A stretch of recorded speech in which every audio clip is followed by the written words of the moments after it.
Hello, gorgeous people. How are you all doing today? I hope you're well. I am. It's chilly though. Gosh, it's gone cold. We're having a bit of a cold snap. Why is it always a snap? Because it's quick? I don't know. It's been going on for a few days.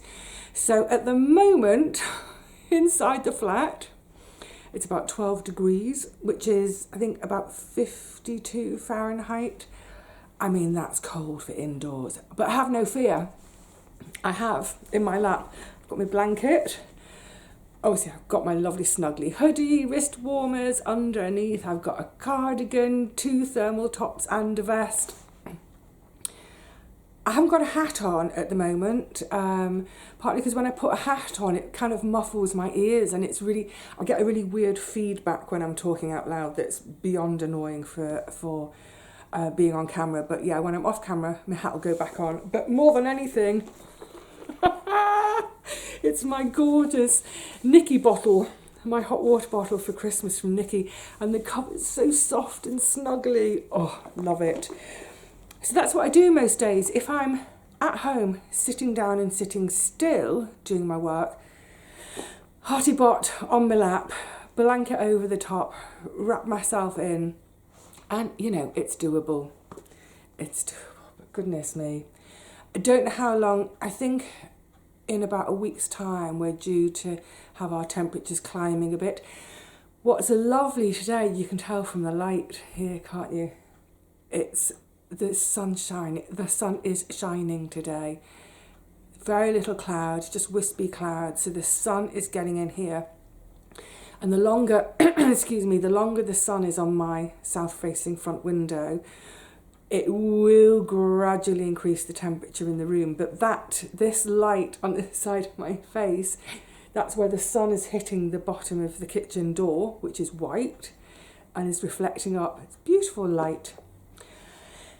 That, oh, hang on a tick. That action of the sun on the window, it's one of those things, isn't it, for during the cold weather.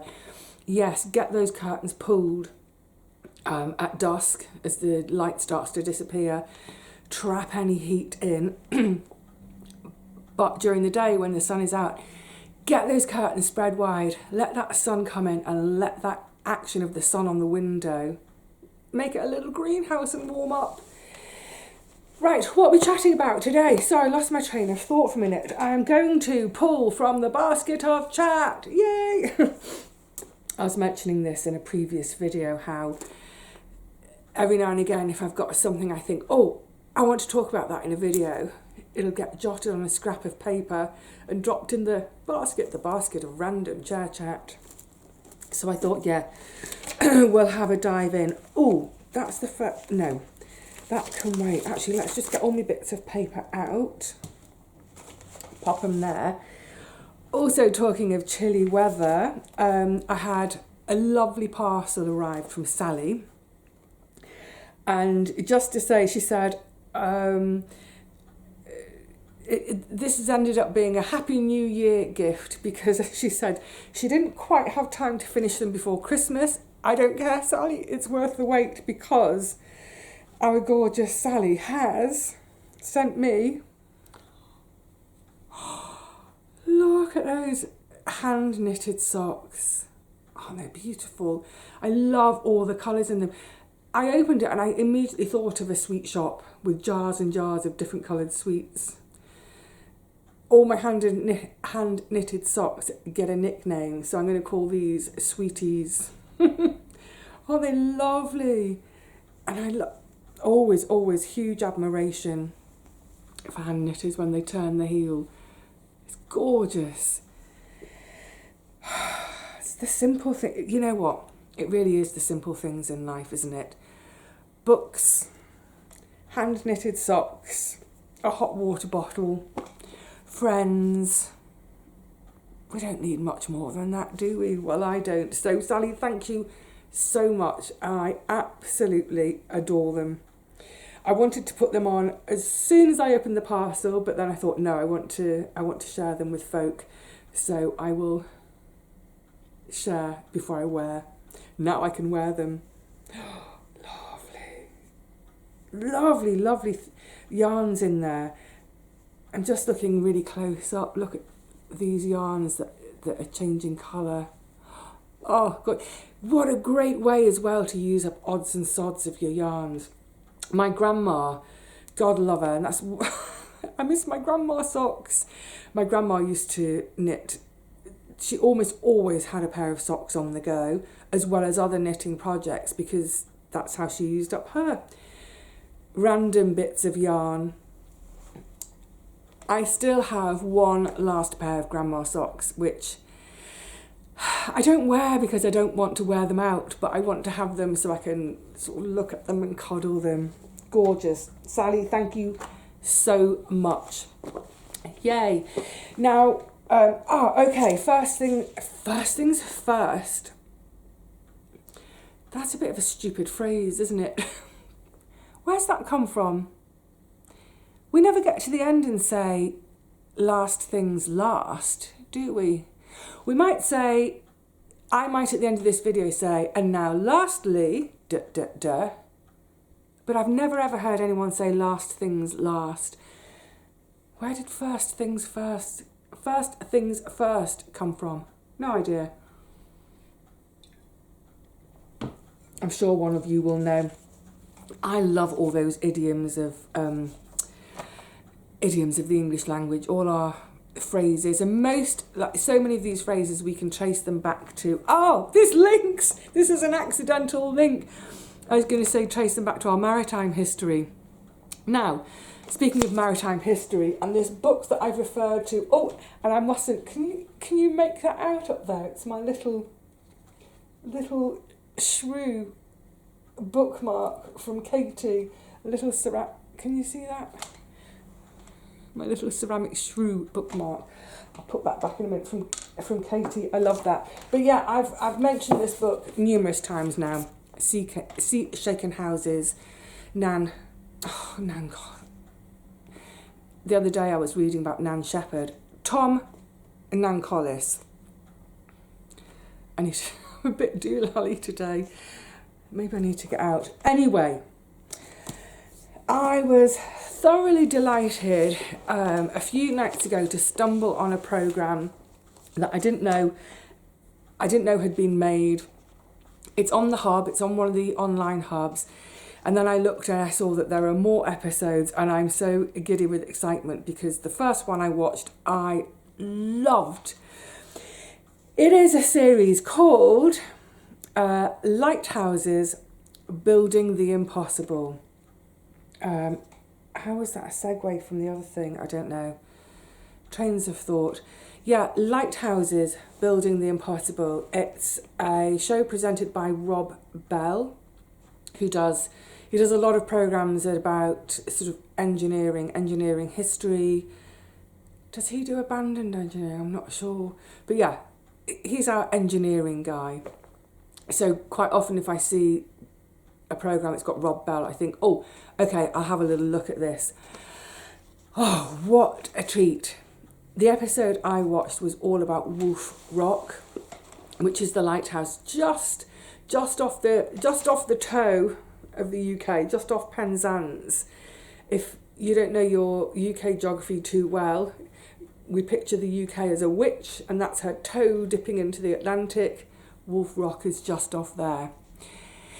And it's one of the most kind of,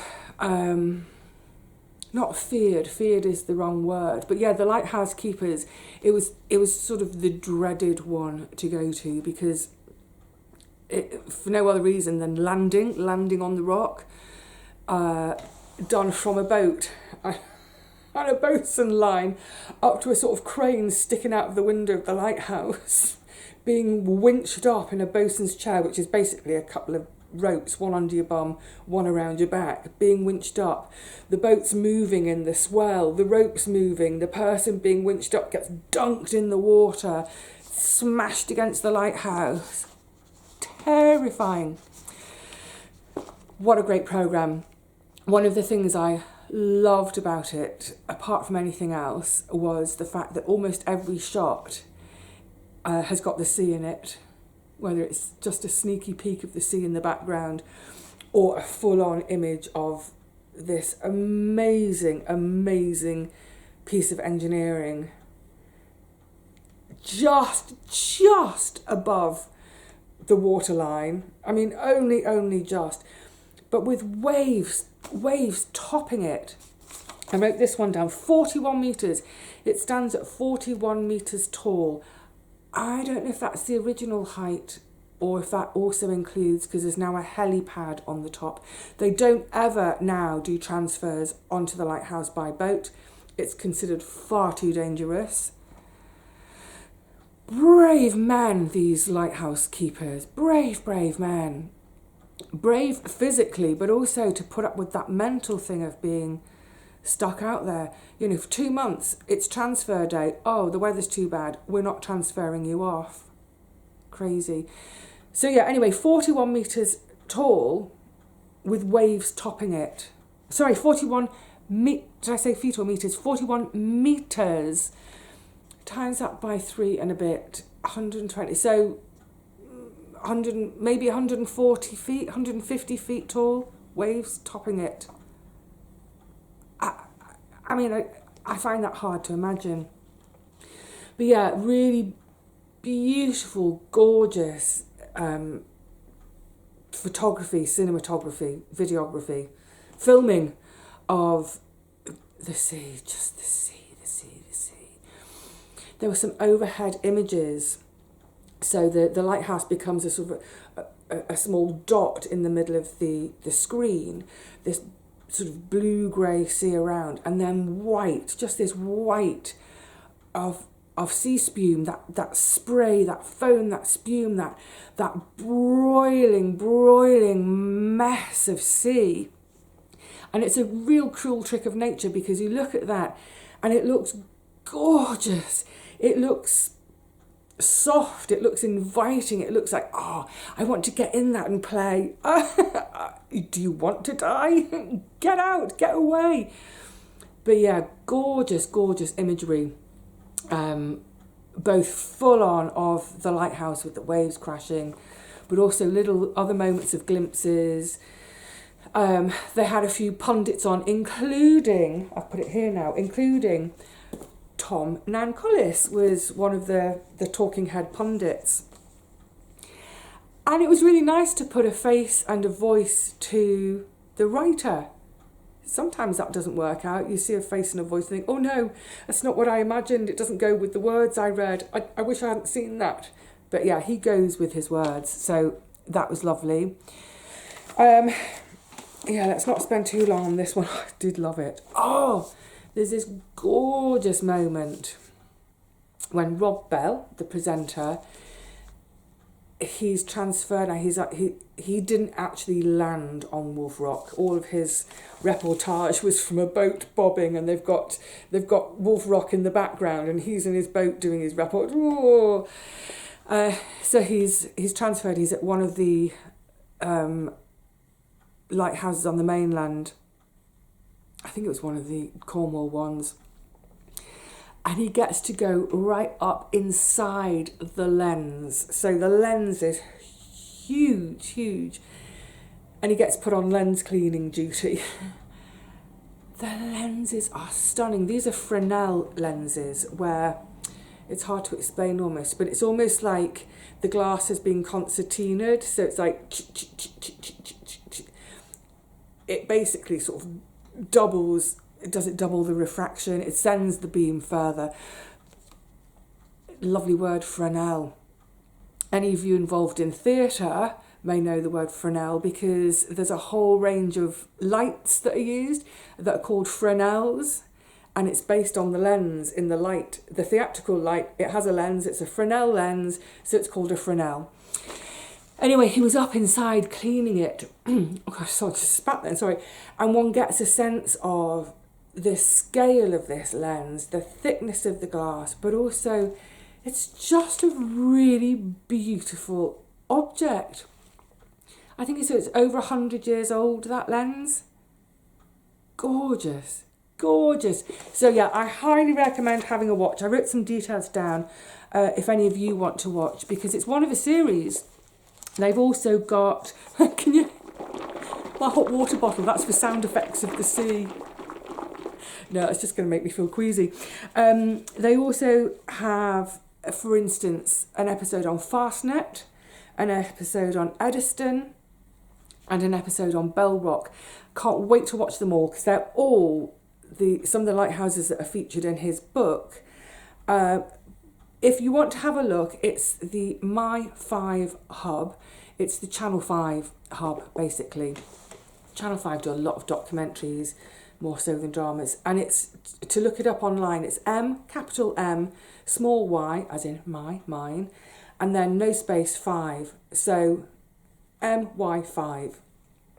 Now, the episodes on Fastnet, Eddystone and Bell Rock, they're only available until the 12th of April.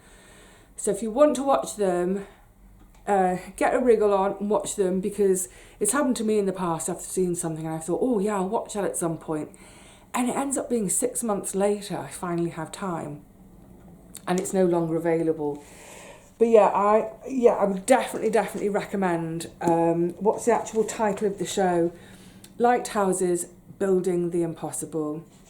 So the show kind of covers it covered quite a lot actually, and it's a 1 hour programme. There are adverts. Look, we're watching these things for free. If you want to watch something without adverts, you're going to pay for it. When the ads come on, just get up, refill the hot water bottle, do some stretches, whatever it is. But yeah, they covered quite a lot, including the first attempts at marking Wolf Rock, then the actual lighthouse, the engineering of the lighthouse, and the whole thing about it being a horizontal and vertically locking stonework, masonry. Life for the men inside. Old vintage clips. There's one clip, 70-year-old clip of the transfer from boat up the bowline up into the lighthouse. It's so scary.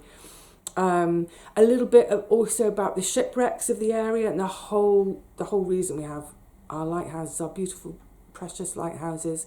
So yeah, highly recommend it. Have a little look. Oh my goodness me.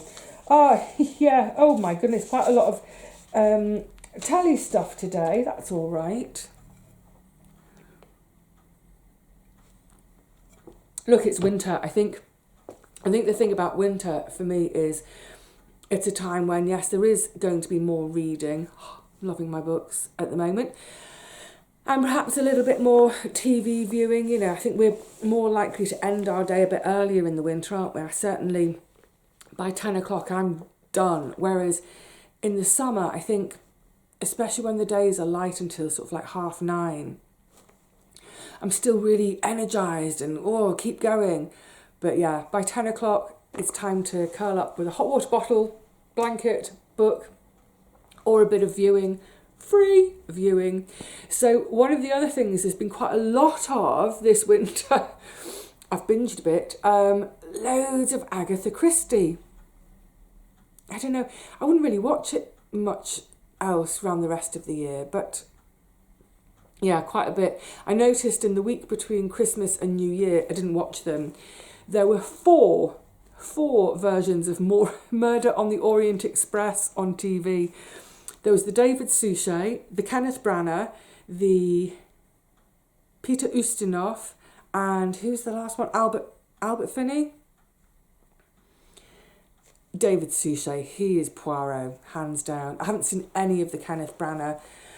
I've heard various reports. More than anything, I've heard about Kenneth Branagh's weird choice of moustache for his Poirot. I haven't seen it. Apparently it's a bit weird. But apparently in the latest one, I think it's the third one he's done, the moustache has shrunk down. It's a bit more sensible. But anyway, yeah,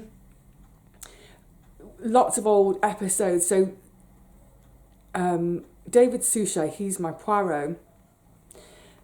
But I also love a bit of Miss Marple. And there have been many over the years, notably Joan Hickson. Love Joan Hickson. And there was one I was watching, which brings me on to what I was going to mention now, is that she's in her village of, what's it called? St. Mary Mead. St Mary Mead is her village.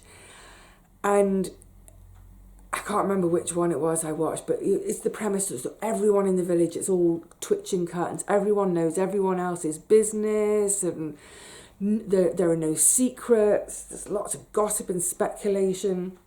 And I was watching it thinking, I'm so glad I don't live in a village, because much as I love knowing a lot of people in my community and running into them in the high street, in the post office queue, in the charity bookshop, always see someone there.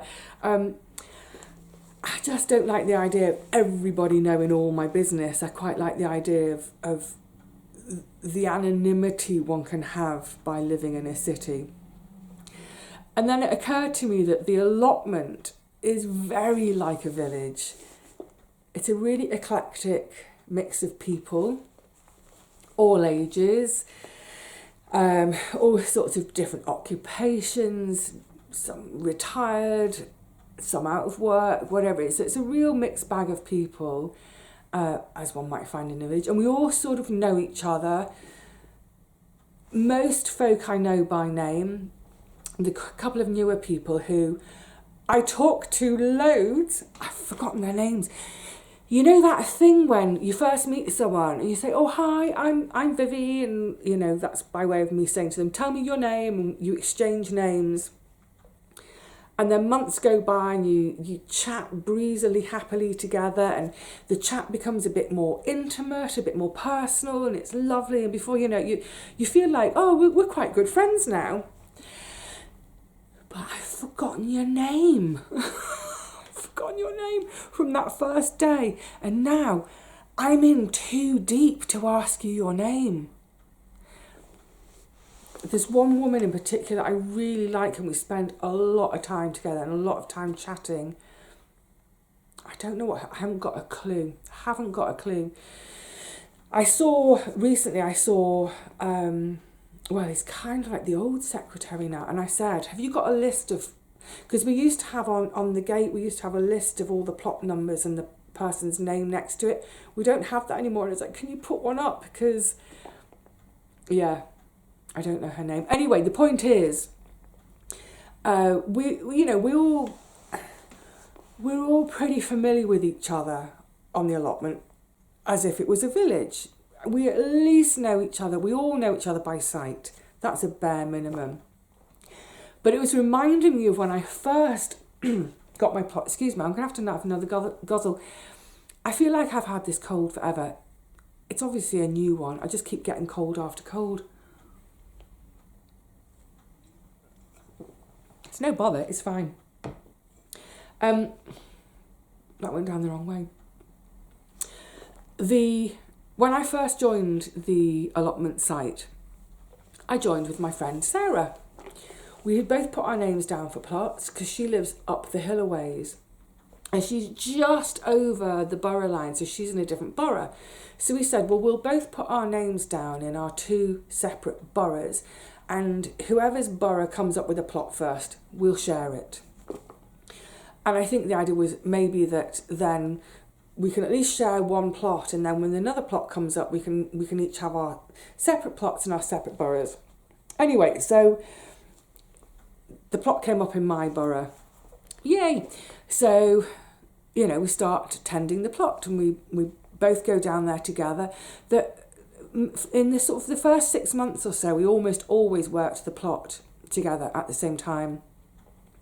At least on one day of the week. So we turn up, both of us working together. Sometimes if it was a weekend day, she'd bring her son with her little boy. Lovely. What I later found out, and at that time I was always working on Sundays, so I never did a Sunday shift on the plot, but quite often I would do a Saturday stint on the plot, and that's quite often when I was there at the same time as Sarah, so we'd work it together. So I later found out, and this is what I mean about villages and gossip and speculation and everyone being in everyone else's business. It was assumed for months, everyone just assumed it, that Sarah and I were a couple. It's like, we're just friends. I mean, I don't care, couple or not, but no, we're just friends. But yeah, everyone assumed that we were a couple, and that the little boy was like, oh, I wonder which one of them actually had the child. All that speculation. But the thing that really made me howl was I was never in the garden on a Sunday. So the speculation was that I was a vicar, and that's why you never saw me on a Sunday. The gay vicar never does her garden on a Sunday. It just goes to show, doesn't it, that that we shouldn't listen to, you know, if someone says, well, I've heard she's a vicar. You know, if someone says that to you, say, well, where have you heard that from? Where have you heard that she's a vicar? Unless you've had it from the horse's mouth, don't believe anything, whether it's an allotment site or a village or a small town. If someone says, psst, did you know she's a gay vicar? Don't believe anything until it's, you know, from the person themselves. I mean, I don't care if I'm a gay vicar. It's just that, no, I'm not.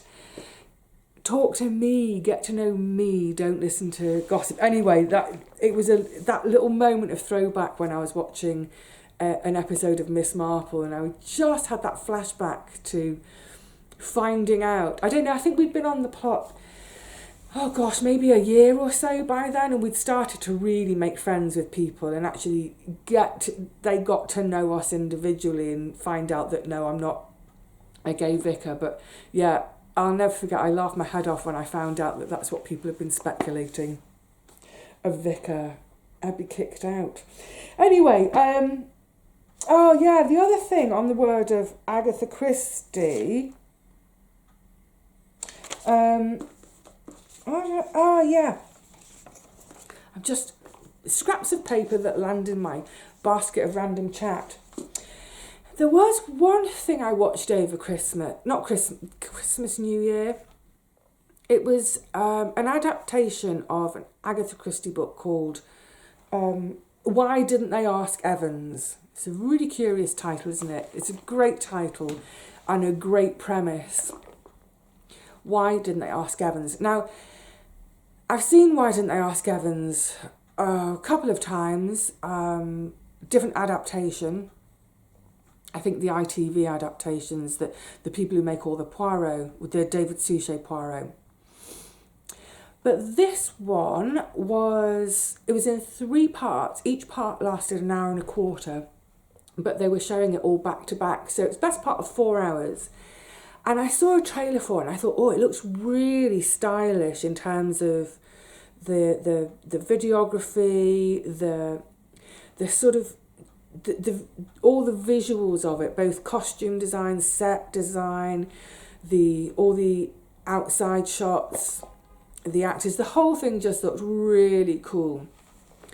And I found out it was adapted and directed by I've forgotten his name now, Hugh Laurie. Yes, Hugh Laurie, which a lot of folk in the UK will know as, he was sidekicks with Stephen Fry. If you remember back to late 80s, early 90s, a bit of Fry and Laurie. It was, you know, they were a comedy pair. And US friends, you may know him from the drama series called House, in which he plays, I think he's a doctor, and he always seems to have student doctors around him. Anyway, Hugh Laurie, that's the Hugh Laurie I'm talking about. So I thought, oh yeah, I'll give this a go. And yeah, it was really, really stylish. Gorgeous. I'm getting warm now. I think that the sun's really doing a job on the window, and also my hot water bottle in my lap. I might shift that for a second. It was so beautifully made, really sort of elegant, incredibly elegant. Wonderful sense of the sinister being delivered in the scene. I wasn't overly aware of, say, music or anything like that, but there was definitely a wonderful, that sinister feeling going on. So gorgeous to look at, good sinister feeling. Enjoyed, you know, all the performances. The young woman playing, there's sort of 2 main parts. There's a young woman and a young man who end up sort of a bit Scooby-Dooish. Let's find out what this is about. You know, why didn't they ask Evans? But the young actor playing the female lead, I don't know what her name was, brilliant, had just the most gorgeous amount of sassiness to her, almost to the point of obnoxious and precocious, but just reined in enough to not be that. So yeah, brilliant, gorgeous, stunning, glamorous, blah, blah, blah. And we know what it's like with Agatha Christie. Normally, there's 1,000,001 red herrings as we go along, and then we get to the end, and there's that kind of denouement scene where Miss Marple will gather everybody together, for example. Miss Marple's not in this one.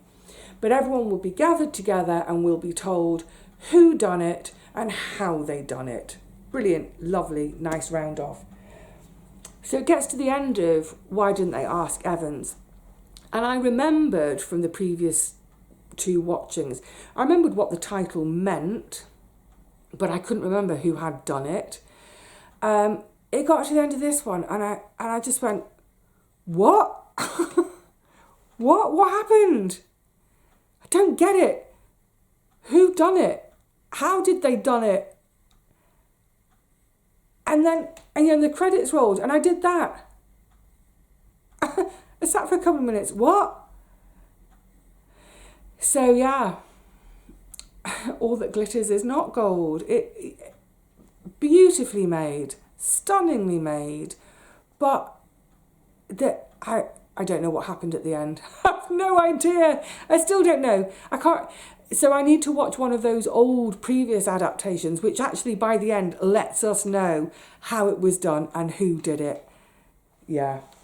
So, I mean, well done, Mr. Laurie, for creating a really visually beautiful thing, but I don't know who the heck did what and when. It sort of defeats the point, doesn't it? Random basket of chat. Oh my God, one of these things made me laugh. Yes! It suddenly occurred to me, I think it was because I'd watched Richard and Paul's Sunday chat, and they were talking about it being a leap year, and how do you know it's a leap year, and da-da-da. And there was mention of, well, if the Olympics are on, you know it's a leap year. And I suddenly thought, oh, it's an Olympic year. I'm so excited. Yay! So, wonderful things to look forward to in 2024 for all you sports fans like me. What a great thing to look forward to. Can't wait. And because it's in Paris this year, there'll be virtually no time difference. So it won't be kind of, you know, a final being run at 4 o'clock or 5 o'clock in the morning. It'll be an evening session. So all of us in Europe will be fortunate enough to watch it in almost our own normal time after work, for instance. Great. Oh, I'll come back to the Olympics in a minute because my friend Gary made me laugh my head off. It also occurred to me, but I haven't been able to find out yet. But you know I'm a huge fan of the show called QI. Quite intelligent. No, quite interesting. Every series has been, there's been a letter of the alphabet for every series, starting with A. And so each episode within the series will have a theme, and the theme will begin with the letter A. I think this year it's the letter V. Yay! It's the Vivi series. How childish. I know, it's so childish, but ever since about series F or G, I was thinking, I hope it keeps going until the V series. That'll be my series. And it's here at last. I think so. I think V is this year, or it might be U, I'm not sure. But anyway, if this is the V year for QI, I'll be chuffed. If not, I'll just wait for another year. Now, so back to the Olympics. Oh, this is cute, actually. Over the last week or so, I've been out a few times on my high street. I've been taking parcels to the post office, for example. And on a couple of occasions, I've run into different friends, including the one from the allotment, whose name I don't know, and it's doing my nut. And we were both looking at secondhand books. And she'd already got herself a big stack, and I was looking not for me, but for the shop. And then I didn't find anything that day, nor did I find anything for myself.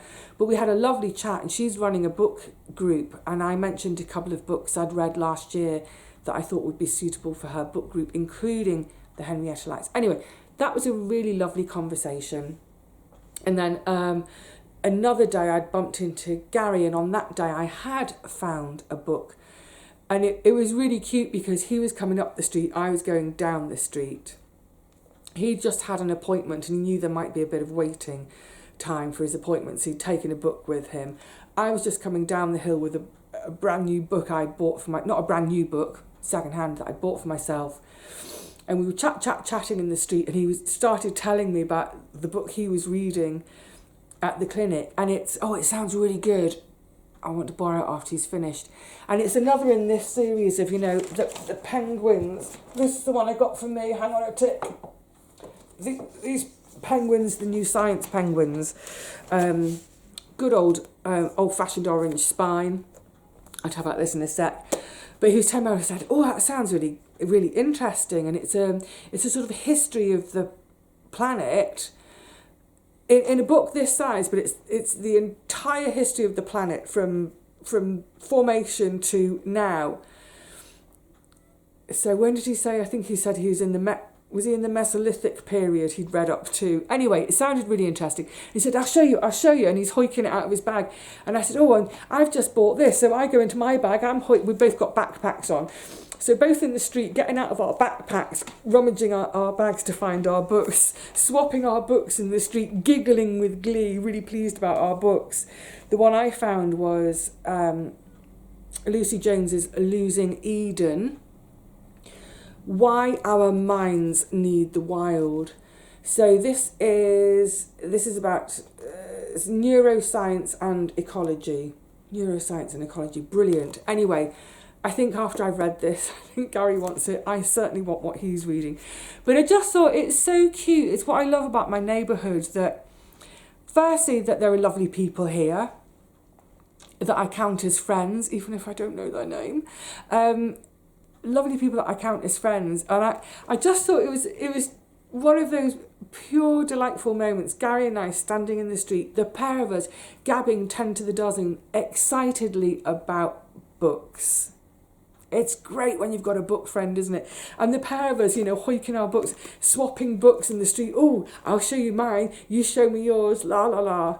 Goodness knows what anyone would think if they dropped in on the conversation. But so that's not, I think that might be my next book one read. I'm going to read my tree book first, my Nikki tree book. But then a few days later, again, I was on my way to the post office. Our Gary was in the bistro, so I sort of popped in for a chat. I just sat and had a glass of water. That's perfectly okay. This is back to the Olympics. I don't know how we got onto running. We got onto the Olympics, got onto the subject of running. We were basically both complaining that we don't like getting older and losing our bits and not being able to run and what have you. And then he said, and I quote, he was talking about Bromley is a town not too far from us. I don't know what the distance is. And he said, when I think back on the days, he said, I could run all the way to Bromley without even breaking wind. He meant without breaking a sweat. He said, basically saying I could run a 5k without breaking wind. I love that. I absolutely love that. So, yeah, I'm going to tease him mercilessly about that. So next time I see him in his garden and he's huffing and puffing, I'm going to ask him, it looks like hard work, but I bet you haven't broken wind yet, have you? Oh, my goodness. I do love my neighbourhood. I love my friends. I love this kind of... It definitely feels like a village where I live, except it's big enough that if I want to, I can escape and have a bit of anonymity. Right, where did we get to? Do you know what? I think that might do us for today. Was that a quickie? I don't know.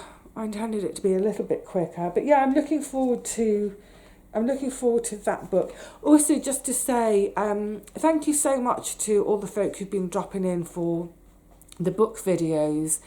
I'm really enjoying sharing them with you, and I'm really loving hearing back from people.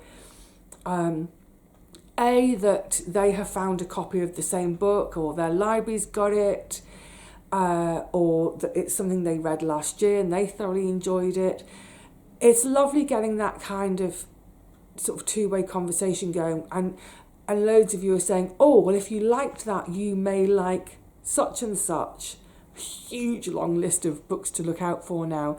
But yeah, folk have been suggesting some really interesting sounding books, so I love that. I love that it's a bit of a two-way street. But yeah, I'm enjoying sharing those books with you. There are going to be, I'm going to alternate a bit between books I'm currently reading, because reading probably will slow down a bit as I'm getting on with other things. So I'm going to alternate them with books from the archive, and I've been looking back in my own archive, going back sort of 4 or 5 years, and there are books that I had completely forgotten about, So I've enjoyed seeing those bits again. So I'm cutting clips together and making new introductions and outros and all that kind of thing. But yeah, for me, it's a really, really rewarding strand on the channel. Even if it doesn't have many views, that's okay. I know it's a bit niche. Those who are watching seem to be really enjoying it, and that's the main thing, isn't it? So yeah, thank you for joining in, those of you who are. Right, I think it's time to get up, move, do a bit, and then see what else I can get up to on this bright but really chilly day. All right, lovelies, I hope you are managing to... I need my hottie pot back. I hope you're all managing to stay snug, even if it's not ideal for a lot of folk. I know if the room is chilly, at least try to keep yourself wrapped up and snug. And when you do start to feel really, really cold, the best thing, get up, move around, pump your arms, get that blood circulating. You know all that, don't you? All right, lovelies, I'm going to shut up, get on with something else, and see you again soon. I'm not sure what for next time, but there'll be something. Until then, look after yourselves, everyone. Cheerio.